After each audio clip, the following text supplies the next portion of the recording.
నువ్వు భీమా పూర్తి చేసినావా, నెట్టంపాడు పూర్తి చేసినావా, కోయిల్ సాగర్ పూర్తి చేసినావా, కల్వకుర్తి పూర్తి చేసినావా, ఎస్ఎల్బి పూర్తి చేసినావా, దేవాదుల పూర్తి చేసినవా, ప్రాణహిత చెవెళ్ళ పూర్తి చేసినవా?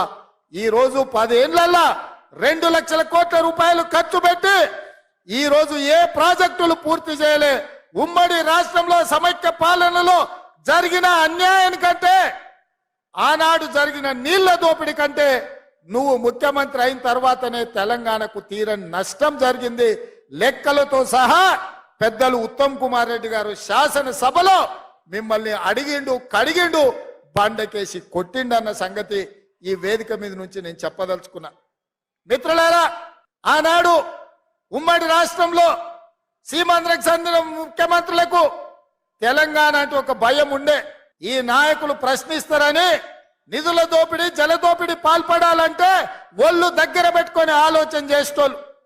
ఆ రోజు వాళ్ళు చేయనంత బరితెగింపు నువ్వు ఆ పక్కన జగన్మోహన్ రెడ్డి గారు పోతిరెడ్డి పాడు కావచ్చు, రాయలసీమ లిస్టు కావచ్చు, ముచ్చుమరి కావచ్చు, మాల్యాల కావచ్చు, రోజుకు 12 టీఎంసీల నీళ్లు రాయలసీమకు తరలించకపోతుంటే జగన్మోహన్ రెడ్డి గారిని ప్రగతి భవన్ కు పిలిచి పంచభక్ష పరమాణాల భోజనం పెట్టినవు.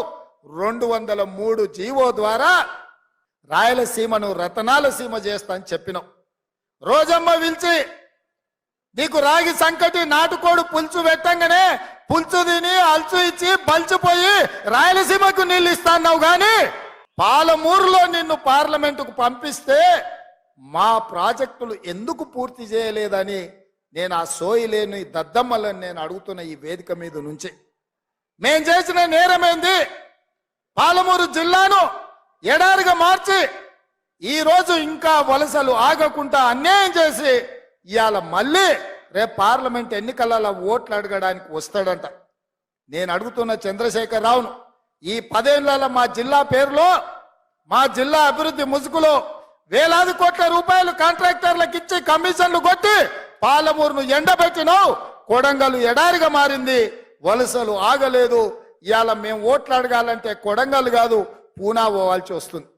ఎందుకు మా లంబాడి సోదరులు తండాలు వదిలి పూనా, బొంబాయి ప్రాంతాలలో నివసిస్తున్నారంటే ఈ ప్రాంతం ఎడారిగా ఉంది కాబట్టి మా బిడ్డలు ఇవాళ వలస పోతున్నారు.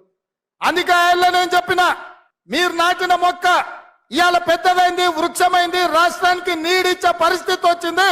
మీరు ఆదరించి అత్యధిక మెజారిటీతో గెలిపించండి. ఈ రాష్ట్రానికి ముఖ్యమంత్రినై 70 ఏళ్ళ మన గోసలు తీర్చడానికి పార్టీ నాయకులందరినీ ఒప్పిస్తా అని నేను చెప్పిన.